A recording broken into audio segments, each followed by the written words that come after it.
오늘 우리에게 주신 하나님의 말씀은 구약성경 사무엘상 8장 4절부터 9절까지 말씀입니다.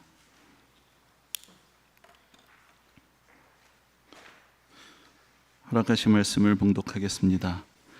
이스라엘 모든 장로가 모여 라마에 있는 사무엘에게 나아가서 그에게 이르되, 보소서, 당신은 늙고 당신의 아들들은 당신의 행위를 따르지 아니하니 모든 나라와 같이 우리에게 왕을 세워 우리를 다스리게 하소서 한지라.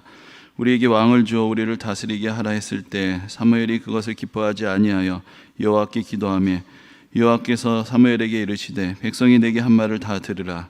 이는 그들이 너를 버림이 아니요 나를 버려 자기들의 왕이 되지 못하게 함이니라.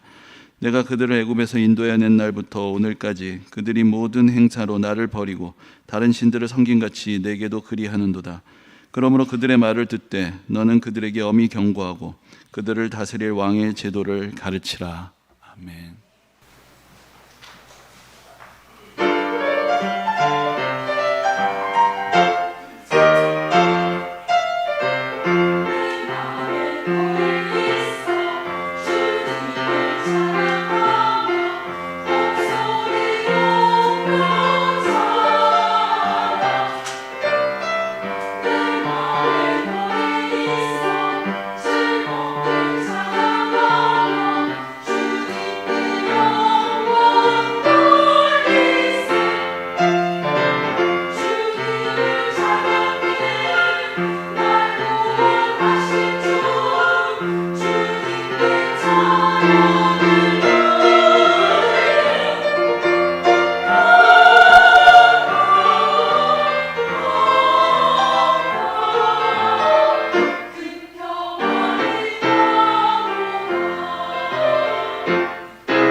즐겁게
오늘의 말씀은 이스라엘에서 어떻게 왕이 다스리는 제도, 그러니까 왕정이 시작되었는가, 그 기원에 대해서 우리에게 들려주고 있습니다. 고대 사회로부터 왕정이라는 것은 대부분의 나라에서 가장 일반적인 그런 정치 형태였습니다. 그리고 대부분의 나라에서 종교는 이러한 왕정을 정당화하고 권위를 부여하는 그런 역할을 했습니다. 그래서 고대 종교와 신화와 전설들은 왕들을 신적인 존재거나 대단한 영웅으로 그렇게 묘사를 하고 그런 위대한 인물들의 자손이라고 가르칩니다. 그래서 백성들이 절대적으로 왕들에게 복종하게 했던 것입니다. 우리나라의 역사에서도 그렇습니다. 여러분 잘 아시듯이 고구려를 건국한 주몽은 하늘의 신의 아들 해모수와 강의 신의 딸 유화 사이에서 태어났습니다. 주몽의 어머니 유화는 알을 낳았고 그 알에서 주몽이 태어납니다. 주몽은 태어난 지 한 달도 못 돼서 걷고 말을 합니다. 대단한 장사였습니다. 그야말로 날 때부터 무슨 금수저 은수저도 아니고 이게 하늘의 신 강의 신 완전히 신수저를 물고 태어난 것입니다. 그 신라를 건국한 박혁거세도 알에서 태어났습니다. 왜 이렇게 자꾸들 알에서 태어나는지. 근데 뭐 신화를 연구하는 사람들이 이렇게 이야기하기도 합니다. 이게 천손 강림, 하늘의 자손이 내려온다. 이것은 북방계 신화고 알에서 태어난다. 이런 거는 동남아하고 공유하는 남방계 신화다. 그래서 우리나라 문화가 이 북방계 문화하고 남방계 문화가 같이 어우러지면서 그 기원이 되었다. 이런 것을 설명해 준다라고 그렇게 풀이를 하기도 합니다. 그런데 이 태생부터 남다르다라고 기록을 하고 있는 것은 아예 처음부터 피가 다른 존재다. 감히 일반 백성들하고는 비교할 수 없는 존재다. 그런 특별한 혈통이다. 이것을 또한 강조하고 있는 것입니다. 근데 성경에 등장하는 어떤 왕들의 이야기 또는 이 이스라엘 민족과 이 나라의 기원에 대한 이야기는 이런 이야기들하고는 전혀 궤를 달리하고 있습니다. 왕은 아니지만 이스라엘 민족의 시조가 되는 사람, 이 사람이 누구일까요? 아브라함이라고 생각을 하죠. 그런데 아브라함이 어떻게 태어났습니까? 하늘에서 내렸습니까? 알에서 태어났습니까? 성경에는 그야말로 1도 관심이 없습니다. 그냥 어느 날 평범한 삶을 살던 아브라함을 하나님께서 부르시면서 이 이야기가 시작이 되었던 것입니다. 저는 이스라엘의 기원과 관련해서 성경에 나와 있는 여러 가지 이야기 중에 특별히 좀 관심을 갖고 있는 대목이 있는데 그것이 무엇이냐면은 이스라엘의 12지파의 기원이 되는 사람들, 바로 야곱의 12아들들이 태어나는 이야기들이 성경에 아주 장황하게 기록이 되어 있다는 점입니다. 근데 이 이야기도 전혀 신비할 것도 없고 거룩할 것도 없습니다. 그런데 그게 당연한 것이 아닙니다. 아까 우리나라의 어떤 그 신화들을 이야기를 했지만은 예를 들어서 가야 같은 경우에 이제 6개 부족으로 구성되어 있어 6가야가 있었다고 하는데 이 6가의 시조는 어떻게 되느냐? 또 이게 또 다 하늘에서 알로 내려옵니다. 그래가지고 6개 알이 내려왔는데 그래가지고 그것이 이제 6개 부족을 이루고 그러면서 이제 나라가 시작됐다. 이렇게 설명을 하는 것이죠. 그런데 이스라엘의 이 거룩한 하나님이 택하신 이 위대한 민족의 그 근간이 되는 12지파의 시조들은 어떻게 태어났느냐? 야곱에게 2명의 아들, 2명의 아내, 그 레아와 라헬이라는 아내가 있었고 이 아내들이 또 결혼을 할 때 자기 몸종들을 데리고 왔습니다. 그런데 이 야곱의 2 아내가 야곱을 놓고 서로 경쟁을 하면서 시기와 질투 가운데서 자녀들을 하나하나 낳아갑니다. 자기가 낳지 못하면 자기 몸종을 들여서라도 자기 편을 만들어 갑니다. 이렇게 다투는 가운데 12명의 아들이 태어나게 됐는데 이 사람들이 이스라엘의 조상이고 12지파의 시조라는 것입니다. 이것은 지극히 인간적일 뿐만 아니라 이건 우리 집안 이야기보다도 못한 이야기인데 이걸 가지고 거룩한 하나님의 백성의 기원이라고 그렇게 이야기를 하는 것, 그것이 바로 성경의 기록인 것입니다. 이 왕정이 시작되는 이야기와 관계에서도 오늘 우리가 그 이야기를 좀 더 살펴볼 터인데, 그래서 이제 오늘 본문 뒤에 나오는 이야기가 첫 번째 왕인 사울이 세워지는 이야기입니다. 사울도 이게 첫 번째 왕인데 뭐 하나 특별할 것이 없습니다. 특별한 탄생 이런 건 아예 나오지도 않고 대단한 능력 하나 보여준 것도 없고 영웅적인 면모가 전혀 없습니다. 사람들이 사울을 왕으로 세우겠다니까 이 사람은 도망가서 어디 가서 숨어 있다가 잡혀서 끌려 나오는 그런 모습이나 보여주고 있습니다. 근데 이제 사울이 하나님의 뜻에 합당하지 못하여서 그 다음에 세워진 왕이 다윗이죠. 근데 다윗의 탄생에서도 성경은 그 흔한 태몽 하나도 나오질 않습니다. 그리고 이제 다윗이 사무엘 선지자가 하나님께서 보내셔서 다윗에게 이제 그 기름을 부어서 왕으로 세우게 되는 그 이야기 직전까지만 해도 아버지는 다른 7명의 형들을 더 대단하게 봤지 다윗은 그렇게 대단한 존재라고 생각을 하지도 않았습니다. 물론 다윗에게는 그래도 어느 정도 영웅적인 면모가 있습니다. 우리가 잘 아는 대로 골리앗을 물리치는 그런 아주 극적인 이야기가 나오기 때문입니다. 근데 그것도 사실은 다른 지역의 신화와 비교해보면 좀 맥이 빠집니다. 뭘 달려 들어가지고 완력으로 제압을 해서 꺾어버린 것도 아니고 저 멀찍이서 돌멩이 하나 던져가지고 야! 쓰러졌다 하고 있는데 그래놓고 대단하다고 이야기를 하는 것이죠. 여러분 제가 오늘 주보 표지에 고대 메소포타미아 수메르의 왕이었던 길가메시의 그 조각상이라고 알려져 있는 그런 그 상을 하나 실어 드렸습니다. 이 길가메시는 태어날 때부터 3분의 2는 신의 능력을, 3분의 1은 인간의 능력을 가지고 태어났다라고 그렇게 그 전설 가운데서 이야기를 합니다. 근데 하도 지멋대로 나라를 통치를 하니까 신들이 화가 났습니다. 그래서 얘를 좀 버릇을 고쳐야 되겠다 해가지고 반인 반수의 그 괴물 같은 존재를 만들어가지고 그 엔키두라고 이름을 하는데, 그래가지고 길가메시를 제압하려고 했는데 도무지 길가메시를 이기지를 못합니다.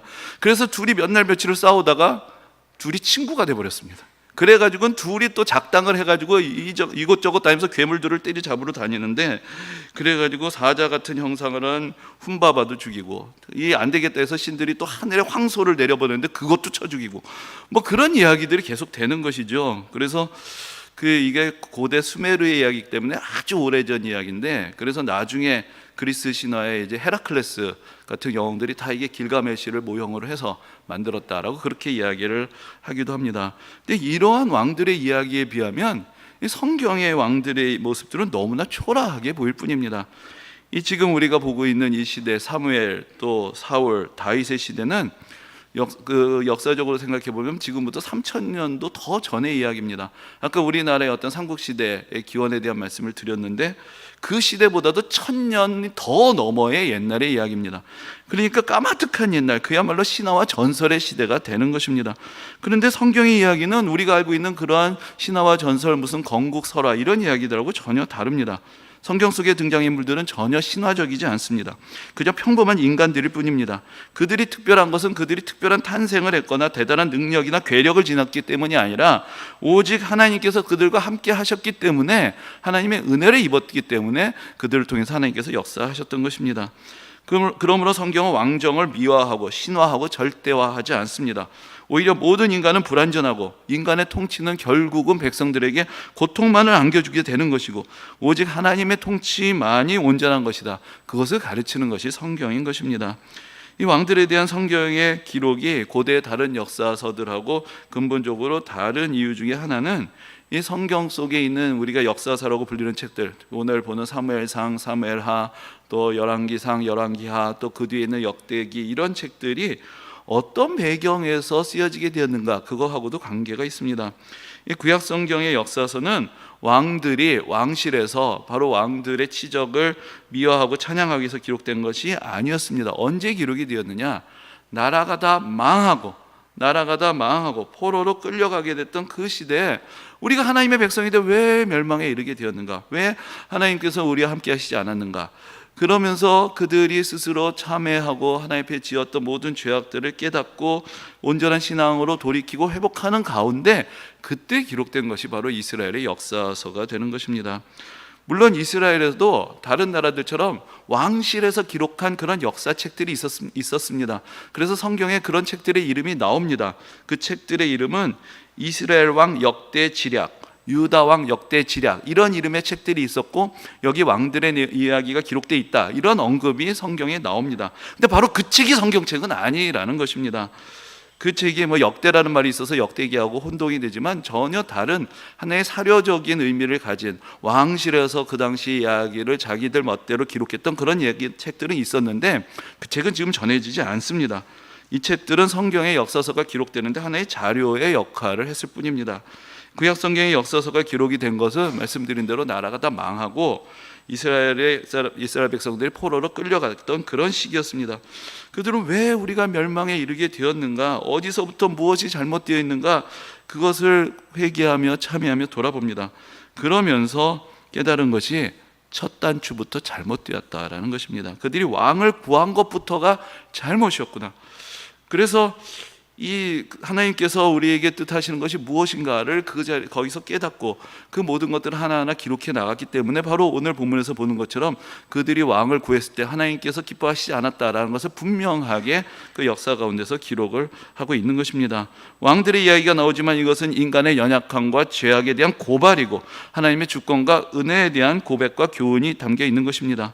그렇기 때문에 이스라엘의 지도자들에 대해서, 왕들에 대해서 전혀 부정한 모습들, 부패한 모습들을 가리거나 미워하지 않습니다. 저 위대한 다윗도 하나님 앞에서 불의하고 부정한 일을 저질렀던 이야기 그대로 기록이 되어 있습니다. 저 위대한 솔로몬도 나중에는 결국은 타락해서 우상을 섬겼던 이야기들 다 기록이 되어 있습니다. 뭐 하나 빼지 않았습니다. 그러면서 그 불완전한 인간들을 대단한 존재인 줄 알고 착각하고 섬겼던 그들의 잘못에 대해서 하나님 앞에서 참회를 하고 있는 것입니다. 다윗과 같은 왕이 그래도 성경에서 긍정적인 평가를 받는 것은 그 자신이 내가 이스라엘의 대단한 목자다라고 생각하면서 백성들을 통치했기 때문이 아니라 우리가 잘 알고 또 이번 달에도 암송하듯이 여호와는 나의 목자신이라고 고백할 수 있었기 때문입니다. 이스라엘의 진정한 통치자, 진정한 인도자는 하나님이심을 고백하는 왕이었기 때문에 그래도 하나님 마음에 합한 왕의 모습을 가진 사람이었다라고 평가를 받는 것입니다. 그렇기 때문에 종교가 정치의 하수인이 되어서 왕정을 정당화하는 것이 아니라 이 왕들은 백성의 잘못된 요구에서 시작된 하나님의 불완전한 통치 도구로서 매우 제한적인 기능만을 수행했다. 그렇게 정직하게 성경의 역사는 기록하고 있는 것입니다. 바로 이제 오늘 본문이 들어있는 이 사무엘상 8장이 그럼 어떻게 해서 이 왕정이 시작되었는가? 다른 말로 하면 왕정의 불신앙적인 기원에 대해서 우리에게 전해줍니다. 근데 이제 우리가 4절부터 말씀을 보셨는데 그 앞에 1절에 보면은 저 위대한 사무엘도 이스라엘 사람들이 왕정을 요구하게끔 만드는 그런 빌미를 제공하게 됐다는 것을 보여주고 있습니다. 이 사무엘은 탁월한 지도자였고 우리가 지난 주일에도 보았지만 어려서부터 맑은 영성을 가지고 하나님의 음성을 들을 수 있었던 그런 사람이었습니다. 하지만 그에게도 연약한 모습이 있었고 나이가 들어서 이제 그가 더 이상 이스라엘의 지도자로서 사사로서의 역할을 감당하기 어렵게 되었을 때 자기의 아들들을 사사로 임명하는 그런 우를 범하게 됩니다. 지난 주일에도 말씀을 드렸지만은 사사는 근본적으로 세습되지 않는 직책입니다. 그래서 모세와 여호수아의 시대가 지났을 때 하나님께서는 모세의 후계자를 정하지 않으셨습니다. 이스라엘 백성들이 가나안 땅에서 어떤 인간의 통치도 받지 않고 오직 하나님만을 섬기면서 자유롭게 살기를 원하셨던 것입니다. 그런데 이 사사라는 직책이 등장하게 되는 것은 바로 그들이 하나님을 떠났을 때, 그래서 외적의 지배를 받게 되었을 때 그때 하나님께서 특별히 사사들을 보내셔서 이스라엘 백성들을 구원하셨고 평화가 회복이 되고 그 하나님께서 지명하셨던 사사가 죽게 되면 다시 새로운 후계자를 지명하지 않았던 것입니다. 그런데 사무엘은 자기 아들들에게 사사의 직책을 부여합니다. 그렇게 되는 것은 이 시대가 되면은 사사의 본래 의미가 퇴색을 하게 되었던 것입니다. 그래서 백성들이 생각하게 된 것이죠. 그래도 누구는 있어야지. 우리 12지파가 그래도 안전하게 보호를 받으려면 누군가는, 하나님이 정하시지 않아도 누군가는 우리를 이끄는 대표가 있어야 되는 것 아니냐. 그래서 뭔가 이미 어떤 영향력을 가진 사람들이 그 사사의 행세를 하기 시작하는 것이죠. 그래서 당시에 제사장이었던 엘리가 사사라고 불리기도 하고, 이제 사무엘도 그 당시의 관례에 따라서 자기가 이제 더 이상 직책을 감당할 수 없을 때 누군가 후계자를 정해야 된다라는 그런 생각을 하게 된 것입니다. 그런데 이제 사무엘이 정했던 그의 아들, 이 사람들이 제대로 되먹은 사람들이 아니었습니다. 뇌물을 받고 부당한 재판을 하고 불의한 짓을 서슴지 않아서 드디어 백성들이 폭발을 하게 된 것입니다. 우리가 더 이상 이렇게는 못 살겠다라는 것이죠. 그래서 사무엘을 찾아와서는 이제 더 이상 사사라는 제도 안에서 우리가 살 수가 없으니 우리에게 왕을 세워야 된다. 사사라는 것은 결국은 지배 속에다 채우지 군대를 하나 양성을 하긴 하나, 어떤 국가적인 제도를 만들어 놓길 하나, 이건 아무것도 안 하고 있지 않느냐. 그러니까 차라리 다른 나라처럼 우리가 왕이 있어서 군대라도 단단하게 기르고 뭔가 방비를 해야지 우리가 살지 않겠느냐라고 그렇게 요구를 하게 되는 것입니다. 이 그들의 불만은 사무엘의 아들들을 넘어서 사무엘을 넘어서 사실 하나님에 대한 불신앙이었던 것입니다. 사사라는 것은 하나님이 명하시지만 언제까지 우린 기다릴 수 없다라는 것이죠. 이웃 나라들은 왕정이 강화되면서 강한 군대를 양성하고 우리나라를 위협하고 있는데 우리는 뭐냐? 우리에게도 왕을 달라. 하나님은 더 이상 못 믿겠다. 이런 데까지 나온 것입니다. 그래서 이것은 바로 근본적으로 하나님의 은혜롭고 자유로운 통치를 거부하고 신뢰하지 못하는 이제 그런 불신앙의 표현이었습니다. 그래서 오늘 본문에서 하나님께서 사무엘에게 그 백성들의 요구를 듣고 이렇게 말씀하십니다. 백성이 내게 한 말을 다 들으라. 이는 그들이 너를 버림이 아니요 나를 버려 자기들의 왕이 되지 못하게 함이니라. 내가 그들을 애굽에서 인도해 난 날부터 오늘까지 그들이 모든 행사로 나를 버리고 다른 신들을 섬긴 같이 내게도 그리하는도다. 왕을 요구하는 것은 나를 백성들이 버리는 것이다. 지금 그렇게까지 말씀을 하시는 것입니다. 여기서 분명하게 왕정은 마치 우상 숭배와도 같은 것이다 라는 것을 분명하게 말씀을 하고 계십니다. 그런데 그러면은 참 이상한 일이 있습니다. 그렇게 악한 일을 하는 것이라면은 우상 숭배와 같은 것이라면 이 백성의 지도자라는 사람들이 몰려와 가지고는 왕을 요구할 때 하늘에서 불벼락이 나르든지, 아니 우리가 민수기 같은 데서 보면은 그 하나님의 뜻에 거스르고 막 대항하는 사람들, 반란을 일으킨 반역하는 사람들에게 땅이 갈라져 가지고 이 사람들이 다 산채로 땅속으로 꺼져버려, 뭐 이런 일들이 일어납니다. 뭐 그 정도는 돼야 되는 것 아닙니까? 근데 그런 일도 일어나지 않았습니다.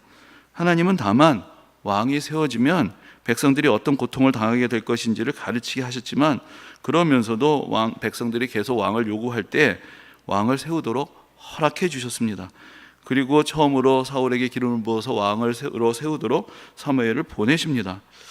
이 대목을 이해하는 것이 사실 우리 신앙에 있어서 매우 중요한 의미를 갖습니다. 하나님은 왜 이스라엘 백성들의 잘못된 요구를 받아주신 것일까요? 우리도 미래에 대해서 우리 각자의 여러 가지 기대와 소망을 가지고 기도합니다. 이렇게 되는 것이 나에게 꼭 필요하다라고 생각을 하고, 이런 것이 없기 때문에 내가 지금 문제라고도 생각을 하고, 뭔가를 내가 꼭 얻어야만 살겠다라고 생각을 하기도 합니다. 그래서 우리의 기도가 응답이 되지 않고 우리가 바라던 것을 얻지 못하게 되면 상심을 하게 되기도 하고 시험에 들게 되기도 합니다. 근데 문제는 꼭 우리가 바라는 것이 이루어지지 않는 데에만 있는 것은 아닙니다. 우리가 바라는 대로 된다고 해도 그 결과가 우리가 예상했던 것과 다르게 되는 경우들도 많이 있습니다. 제가 예전에 섬기던 교회에서 어떤 청년이 이제 기도 부탁을 합니다. 자기가 어느 회사에 들어가고 싶은데 꼭 합격할 수 있도록 기도해 달라고 부탁을 합니다. 뭐 기도해 주면서 같이 이제 격려를 해줍니다. 그러다가 이제 연락을 받았습니다. 합격했다고 너무나 기뻐하면서 연락을 받았습니다. 야, 잘 됐다. 가서 열심히 일해라. 그런데 나중에 보니까 별로 다니지도 않고 또 그만뒀다는 것입니다. 이게 뭐냐 그랬더니 들어가 보니까 생각하고 다르더래요. 그래서 또 그만뒀다는 것입니다. 여러분, 이 청년의 기도의 응답을 받은 것입니까? 받지 못한 것입니까? 여러분들 어떻게 생각하십니까? 그리고 그러면 하나님은 오래 다니지도 못할 직장에 왜 들어가게 하신 것일까요? 여러분, 하나님은 선하신 분이십니다. 우리가 진정으로 바라는 것을 외면하지 않으십니다. 하지만 문제는 우리들에게 있습니다. 사실 우리는 무엇이 우리에게 진정으로 필요한지도 잘 모르고 이 세상이 어떤 것인지도 잘 모릅니다. 오늘 본문에서 이스라엘 백성들의 소원의 기준은 어디에 있었습니까? 남들에게 있습니다. 남들이 다른 나라들이 다 왕이 있으니까 좀 멋있어 보이니까 우리도 그래야 되겠다라고 이야기를 하는 것 아닙니까? 사실 그렇게 생각하면 우리도 별로 다를 것이 없는 것이죠.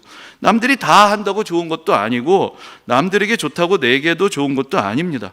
우리 인생의 행복한 길로 들어서기 위해서는 우리의 소원이 이루어지게 되는 것보다 더 중요한 것이 있습니다. 무엇이 진정으로 우리에게 필요한 것인지, 무엇이 진정으로 우리를 행복하게 해주는 것인지를 먼저 깨달아야 합니다. 그런데 우리는 그렇게 지혜롭지 못합니다. 그리고 그렇게 쉽게 깨닫지도 못합니다. 그래서 우리에게는 경험도 필요하고 시행착오와 실패를 통해서 배우는 과정이 있어야 하는 것입니다. 그래서 하나님께서는 허락하시는 것입니다. 한번 겪어봐라, 한번 당해봐라는 것이죠. 아무리 깨우쳐 주셔도 알지를 못하니까, 실제로 당해보지 않으면 교훈을 얻지 못하니까 하나님께서 문을 열어주시는 것입니다. 이스라엘 백성들이 수없이 하나님을 거역해도 그래도 끊임없이 똑같은 이야기를 하니까 하나님께서 허락해 주시는 것입니다. 당해봐라, 살아봐라, 니들 마음대로 해봐라, 어떻게 되는지 한번 겪어보라. 하나님께서 허락을 해 주셨던 것입니다. 그래야 교훈을 얻게 되고, 그래야 조금이라도 그 다음에 더 나은 선택을 하는 길을 향하여 들어가게 되는 것입니다. 하나님은 이렇게 인간을 학습하고 배우고 성장하는 존재로 지으셨습니다. 요즘은 인간뿐만 아니라 AI도 학습을 합니다.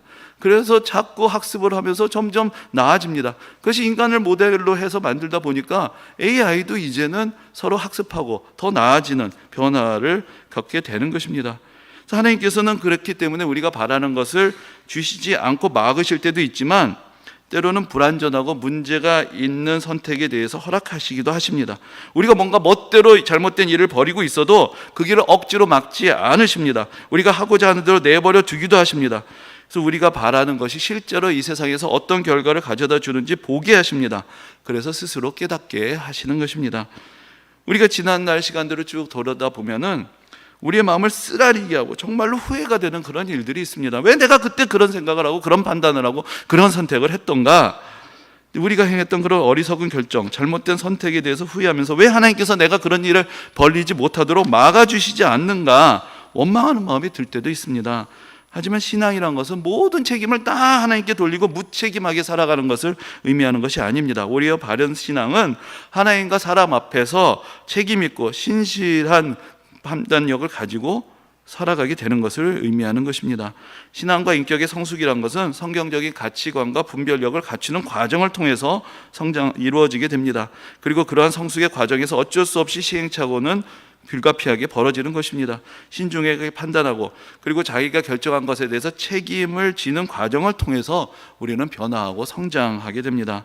이스라엘 백성들은 어떻게 되었습니까? 그들이 왕정을 선택함으로 그들은 결국 하나님께 불순종하는 불의한 왕들을 통해서 큰 고통을 당하게 됩니다. 나라가 망하는 지경까지 이르게 되었습니다. 그러니까 그들은 진정한 하나님의 통치가 이루어지기를 소망하는 믿음을 갖게 됩니다. 이 땅에 구원자로 오실 메시아를 바라게 됩니다. 그리고 그런 과정을 통해서 하나님께서는 우리의 진정한 왕의 왕이신 예수 그리스도를 통한 구원을 예비하시는 것입니다. 불완전한 인간의 기대와 소망의 결과들을 경험하게 하시면서 더 온전한 하나님의 뜻을 찾도록 인도해 주십니다. 여러분, 우리는 어떻게 하면 행복하게 살 수가 있습니까? 우리 인생의 가장 완전한 설계도, 청사진은 어디에 있습니까? 그것은 하나님께 있는 것입니다. 근데 문제는 우리는 그 내용이 별로 궁금하지 않습니다. 하나님의 뜻대로 살려면 어디 저기 먼 오지에 가서 봉사하고 선교해야만 되는 것 같이 생각할지도 모르겠습니다. 내가 가진 것을 다 팔아서 나누어줘야 된다라고 생각하게 될 수도 있을 것 같습니다. 그래서 하나님의 뜻, 그거 아는 것보다는 내가 만든 계획서를 하나님께 들이밀고 거기에 대해서 결제를 받고 싶어 합니다. 근데 그 계획서란 것도 사실은 내가 만든 것도 아닙니다. 여기저기서 들은 얘기를 짜집기 해놓은 것도 많습니다. 그러면서도 이게 전부고 이렇게 돼야 된다라고 착각을 하고 있는 것입니다. 하나님께서 얼마나 난감하시겠습니까? 하나님이 만들어 놓은 계획서가 있는데 이상한 걸 들이밀고 자꾸만 이대로 해달라는 것입니다. 그러니까 하나님께서는 어떻게 하실까요? 하나님께서 만드신 설계도에 따라서 우리가 들이미는 계획서를 조금씩 수정을 해주십니다. 어떤 것은 막으시고 어떤 것은 허락을 해주십니다. 그러면서 우리가 하나하나 깨달아 가게 하시는 것입니다. 내가 어떠한 존재인지, 내가 얼마나 어리석고 무지한지, 이 세상이 얼마나 악하고 험한지, 그래서 우리에게 하나님의 은혜가 얼마나 필요한지를 깨달아 가게 하시는 것입니다. 그러나 모든 사람들의 삶이 다 하나님의 은혜 가운데서 그러면 다 이렇게 경험하고 고생하면서 성장하고 성숙하느냐? 그것도 아닙니다. 죄송하지만 나이가 들어도 철이 들지 못한 사람도 있고 계속해서 같은 실수를 반복하면서 쳇바퀴 도는 삶을 살아가는 사람도 있습니다. 그래서 우리의 인격과 신앙이 성장하고 우리 삶이 더 행복한 삶으로 변화하려면 기도가 없이는 불가능한 것입니다. 그러나 이 기도 자체도 발전해 가야 합니다. 때로는 잘못된 기도가 우리의 삶을 가로막게 될 수도 있습니다. 그러면 우리는 기도하면서 하나님의 뜻을 겸손하게 묻고 하나님 앞에 엎드리는 그런 자리에까지 나아가는 그런 기도에 이르러야 하는 것입니다. 기도는 하나님과의 지리한 줄다리기가 될 수 있습니다. 그래서 사람들이 기도를 잘 하려고 하지 않습니다. 기도한다고 당장에 별로 이루어지지도 않더라, 뭐 달라지는 것도 없더라라고 생각하기 때문입니다. 그러나 우리의 기도는 하나님 앞에서 우리의 생각과 우리의 계획을 분별하는 과정입니다. 내가 어떻게 살아야 하는지, 어떤 결단을 하고 어떤 선택을 해야 되는지, 어떻게 결정하는 것이 진정으로 우리의 삶을 하나님께서 기뻐하시는 삶으로 변화시켜 가는 것인지, 그것을 깨닫기 위해서 하나님의 뜻을 구하는 과정, 그것이 우리에게는 필요한 것입니다. 그러므로 기도가 우리가 원하는 것을 어떻게 이뤄내려고 애쓰는 것이 아니라 우리 자신을 바꾸고 우리 자신을 변화시켜가는 과정이 되어야 합니다. 하나님을 움직이고 하나님을 바꾸려 하기보다는 무슨 하나님의 보좌를 움직이려고 합니까? 우리가 하나님 보좌 앞으로 나아가야지 그걸 왜 끌어가지고 우리가 있는 대로 가려고 하는 것입니까? 그것은 잘못된 것입니다. 우리 자신을 변화시키고 바꿔갈 수 있어야 하는 것입니다. 그래서 내가 더 지혜로워야 되는 것이고, 그래서 이 어리석은 나에게 하나님께서 주시는 지혜를 내가 깨달아야 하는 것이고, 욕망에 이끌려던 살던 내가 절제력과 분별력을 갖게 되어야 하는 것이고, 내 자신밖에 모르던 내가 더 많이 공감하는 사람이 되어야 하는 것이고, 눈앞에 있는 것밖에 보지 못하던 내가 더 멀리 내다볼 수 있는 사람이 되어야 하는 것이고, 내 인생밖에 생각하지 못하는 내가 이제 눈을 들어서 이 세상 속에서 행하시는 하나님의 구원과 선교의 역사를 바라볼 수 있게 되어야 하는 것입니다. 그 과정에서 우리는 어찌 되었던지 간에 기도의 끈을 끝까지 잡고 있어야 합니다. 묻고 하나님께 또 물어야 되고, 넘어지고 다시 일어나야 되고, 오만과 겸손의 자리를 오가면서도 우리는 조금씩 깨달아가야 하는 것입니다. 그러면서 우리가 내린 모든 결정과 선택의 결과에 대해서 하나님 앞과 사람 앞에서 책임 있는 자세로 살아가는 법도 배우면서, 그러면서 더 성숙한 인격과 판단력을 지닌 존재로 변화되어 가야 하는 것입니다.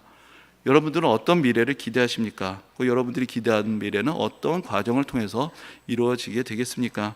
오늘도 하나님 앞에서 우리의 미래가 어떠해야 하는지 그 비전을 보고 소망을 가지며 하나님께서 기뻐하시는 그런 더 성숙한 믿음의 자리, 인격의 자리로 성장해 나아갈 수 있게 되기를 주님의 이름으로 축원합니다.